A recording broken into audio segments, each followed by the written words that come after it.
How to fix you have too many friends on Snapchat.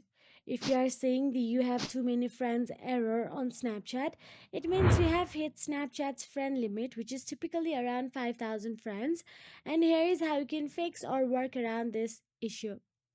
So, first of all you have to do is open the Snapchat app on your mobile device and make sure that you are logged into your Snapchat account. Now, once inside the Snapchat, tap on your profile icon or Bitmoji at the top left corner of your screen and navigate to your profile. Now, just scroll down and tap on the My Friends option available there. As you can see, there is My Friends. Once you tap on it, you will go to your friends list. Now, scroll down and remove people you no longer interact with.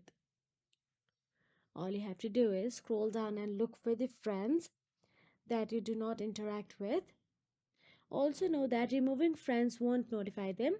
Tap and hold on the name and tap on the manage friendship and tap on the remove friend option available there.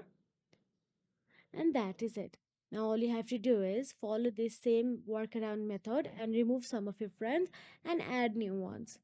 So that is it. If you found this video helpful, please like, share and subscribe, and thank you so much for watching.